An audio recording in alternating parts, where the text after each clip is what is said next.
70 million power is a really good achievement, and I will try my best to explain and show how I got this amount of power in my 2 years of gameplay of Call of Dragons, which I had amazing time. And of course, I'm going to continue to play this game because it's pretty fun and it's getting better and better. In this video, I will try my best to show all the heroes, all the research, all the troop types, everything what I have managed to accomplish, and hopefully you guys will like it.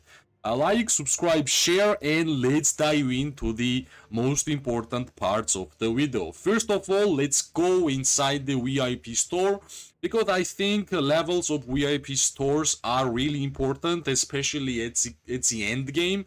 And basically, yeah, 30 levels, that's the amount I have currently, with the consecutive daily logins of 832 days. Yeah, that's quite a lot. I guess soon we are going to hit 1000, which will be pretty cool, right? In terms of the goals, of course, I want to get one more level. Level 14 is a sweet spot for me, which will grant me 2 legendary hero tokens per day, which will be a huge increase of the levels of my heroes. It will help me a lot, right? So basically, yeah, only time I have spent gems on VIP is at the start of the game, whenever I wanted to achieve a level 8 as fast as possible, because I wanted to get second research queue, because it's just too important, especially at the beginning. That's why I always advise the beginners to try to unlock level 8, right? So yeah, hopefully in like next couple of KVKs I will be able to get level 14, and that will be my sweet spot. And after level 14, I don't think I will even look at the experience, because it will be too much, right? So basically, that's the VIP store, which there is nothing much to speak about, but we can speak about my tier 5 journey, right? It's easy to understand. I finished my research economy tag, which was pretty hard because there is a lot of researches, which is kind of not that important, especially if you are fighter, but those are mandatory. That's why I think finishing economy 3 is pretty big deal.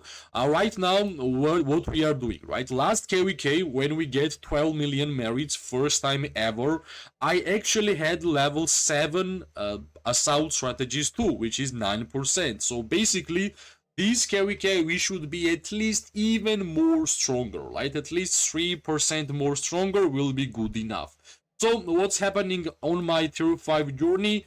We are finally started the assault strategies last level, which is the longest research which I have currently left in the research tab for the military tech. Then I will go for the sharp points 2, marksman protection, and spearman, which is tier 5 archer. Basically, I could easily finish all of this and unlock tier 5 troop, but well, actually, I'm saving my speed ups in order for me to get legendary city skin for this account for the archers. So that's the goal which I'm trying to accomplish, right?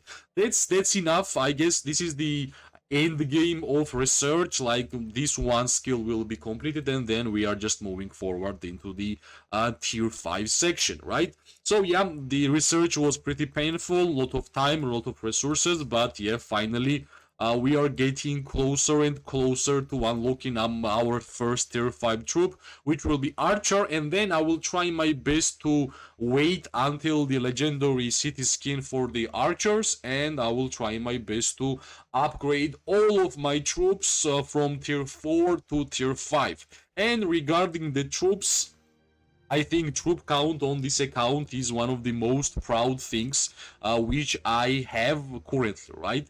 As an archer player, I have 1.9 million archer troops and 1.1 million wyverns, which are basically archers also, right? My secondary troop type is mages, and that's the reason why I have 1.2 million mages, right? The reason why the cavalry and infantry is so slow, at the couple of months ago, it was first anniversary of Call of Dragon, first year or second year, and there was event where we could exchange the 300k troops to others, so it's pretty easy to understand. I exchanged my infantry and cavalry to archers, and that's the another reason why I have such a high amount of archer troops, right? And yeah, whenever I'm gonna get tier 5 troops, I think we will have a huge increase in terms of power whenever we're gonna upgrade all of these tier 4 players to tier 5 troops, right? Tier 4 troops to tier 5 troops, because I truly believe here at least the 12, 20 million power will be the increase on average, right? Because, yeah, like 6 million troops, okay, let's say 5.9 million troops is not a small amount, right? We should get a pretty high amount of power whenever we're gonna upgrade all of these troops to tier 5, right? So troops are important aspect for your PvP gameplay if you are fighter, but another one of the most important aspects of PvP gameplay is, of course, heroes, right? Since I'm an archer player since the day one, and all the attention, all the medals, all the legendary tokens I have put in this game went to archers, at first I will showcase what my archer troops are, archer heroes are looking like. The Kinara was my first awakened hero. I like for 1 year I tried to awaken Kinara. Finally, it happened, and for a second year, Zaida was the hero, which was the second PvP hero which I have awakened, right? Both of them are archers, and of course, that's the reason why I'm archer main. So, yeah, Kinara is awakened and 6 star. 1, 2, 3, 4, 5, 6. Yeah, that's 6. Zaida is 6 star. Margaret is 6 star. 5, 5, 5, 1. Because, yeah, I don't want to put legendary tokens on garrison skill because legendary tokens are really, really hard to get. At the same time, my Syndrion is 5111 and Freygar is 5112. The reason why my Freygar and Syndrion is not impressive because at the time when Syndrion and Freygar came out, Kinara was the hero which I was trying to awaken. I never changed my plan, and whenever I finished awakening Kinara, Margaret and Zaida came out, right? So that's the pattern which I'm showing. Of course, the Nico, which is the hero from the gold keys, I can say honestly, I have not put legendary tokens on this hero. Maybe 5 or 10 in order to increase level, but not much, right? 5, 3, 5, 5. Before, when we had the engineering skill, it was worthless to put legendary tokens here, but since we have HP and March speed bonus, I guess at some point I will awaken Nico and we'll get these 200 extra skill damage factor because we are using Kinara and Nico, and defense break is not a problem. Falgrim, the new archer hero, and Sibyl, which I have not put any attentions towards because there is another hero which I'm currently working on, and we're gonna speak about her in a second, right? So, since you can see how many 6-star heroes I have with my archers, I will show how bad it actually looks for the other heroes, right? For example, cavalry. Only Emrys and Bakshi is playable. Other than that, Forondil, Lieshen, Marduk, Urag, Theodore, Tobin, they are basically like I have not put legendary tokens here, right? Whatever we have here is only gotten from the free spins from the Wheel of Destiny or lucky spins. And yeah, let's go to the infantry, right? The infantry, another troop type which I don't put any attention. We have Goresh, we have Skogul. You can see the stars, which is not impressive, right? Yeah, that's what I mentioned with my limited amount of everything. I decided that I wanted to be archer main, and that's why only good heroes I have are archer, right? Welin, because of the gold keys, 5424. Other than that, yeah, I have Tohar and Bertrand, which are 5111. That's it, right? Thalia, like level 2. Lilia, because I got gifted Dragon Teeth from my alliance member in order for me to acquire Muxiang. She unlocked itself, and yeah, of course, she's level 1. We are not using it. The hero which I was speaking about, where I'm putting all of my legendary tokens right now, is Muxiang, because Muxiang can be played with everything, and I like this type of heroes which are not limited to any situation, which you can use in many different heroes, many different troop types. This is the hero which I rate really, really highly, right?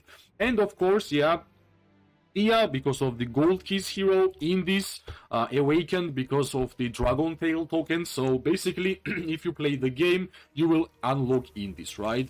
For the Baron, still same. Madeline just got overall hero before she was infantry. That's the reason why there is no tokens here. I don't know, maybe if Madeline was overall up from the beginning, I would put tokens, but we never know, right? So yeah, basically all the power I have on this account is going to the archers. That's why I'm archer main. That's why I have highest amount of archer troops if you're gonna compare anything else, right?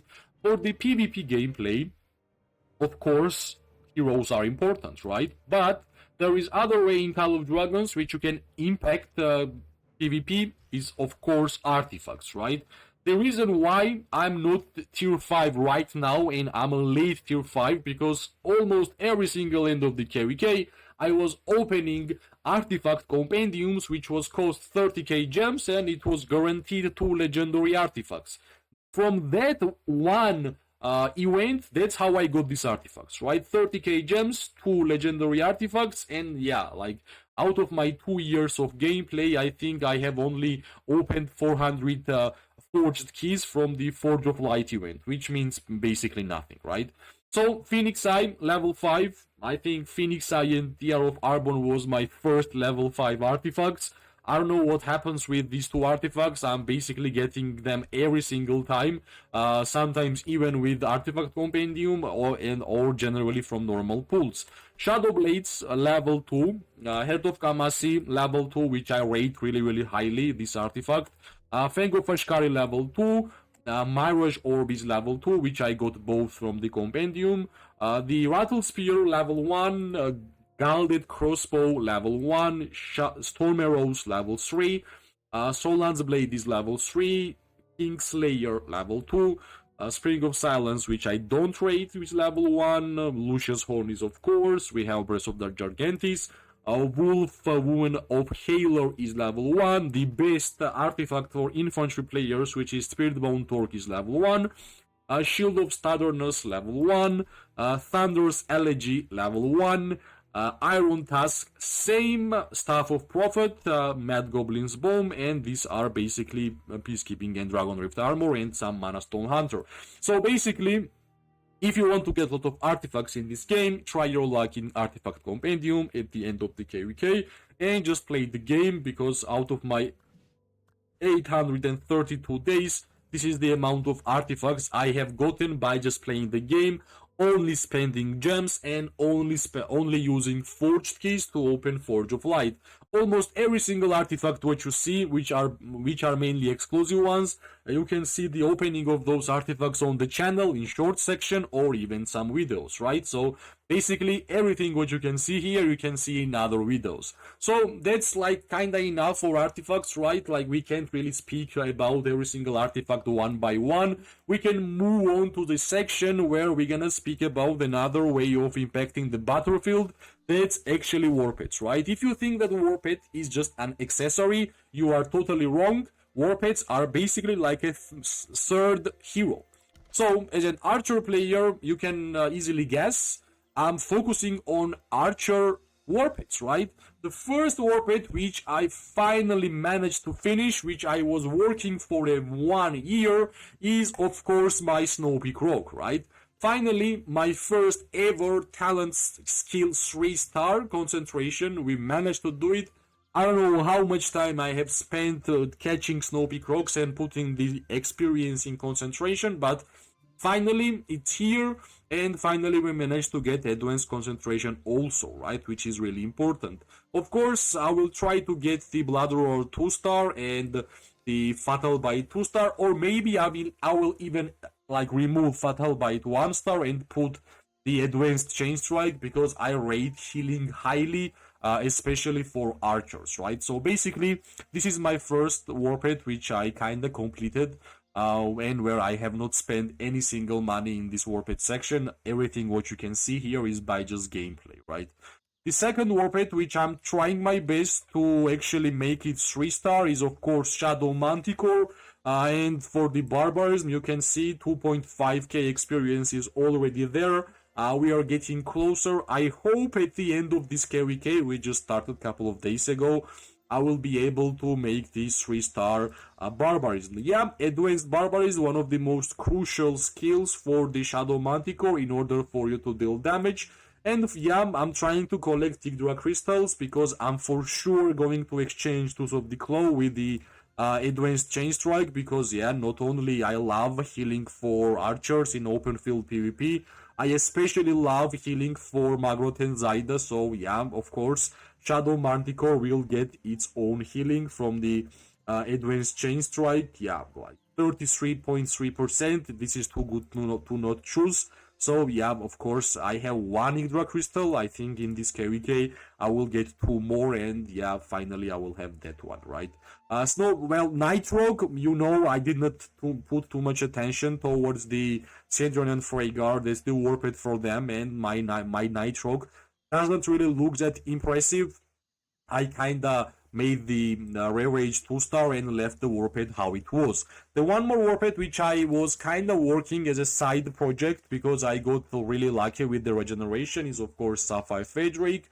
I don't put too much experience on the Pain Bloom for this Sapphire because it will take too much time. For me, it will be much better if I will put my experience in terms of talent skills for the Shadow Manticore rather than Mage Warped. But of course, I need to get the spirit higher, but maybe in the future. Yeah, I guess whenever I will finish Shadow Manticore, the next Warped which I will start working will be Barbed Manticore. For the Falgrim hero pair with the defense break synergies. I really like this Warped. I think this Warped should be dealing quite a high amount of damage in open field. Also, you can see Luck is in a pretty good situation, more than 300, but I guess I will have to regenerate this Warped even more because we need agility and strength. But yeah, it will take time. At first, let me finish Shadow Manticore and then I will move on to the other Warped. And yeah, this is pretty simple. Sand Lizard, I guess I will have, I got Chain Strike when I caught this Sand Lizard because that's the reason why I have it here. But yeah, let's not speak too much about Sand Lizard because that's like one of the most easiest pets to build and everybody should have it, right? Yeah, that's enough for the war pets. And yeah, if you know me and if you know the channel, you know how much I like to collect things in Call of Dragons, and I will show you my collection of the speed ups, which I'm going to save even more. I guess I have like 2 or 3 months more until the Archer Legendary City skin. I really hope I will get at least like 800 days of speed ups, maybe 700 days of speed ups, and I will try my luck with the Archer Legendary skin. I guess at that time I will have the tier 5 archers and I will have a lot of tier 4 troops in order for me to transfer them to tier 5. So yeah, these general speed ups, I think I saved them for around 5 to 6 KVKs, and I'm keep doing that. So yeah, this is the collection which I'm also really proud, and hopefully soon I will have a stream where I will spend all of these speed ups and we will just go and unlock tier 5 and exchange the tier 4 troops to tier 5 troops, right, which will have a huge impact. Yeah, out of my 200 years of Call of Dragons gameplay, of course I'm going to continue this game and hopefully we will have more and more people in our community. If you like the video, press like, subscribe, share. It always gives me more and more motivation to make more content for this game. I wish everybody an amazing day, morning and night. We are going to see each other really soon. Bye bye. Luck.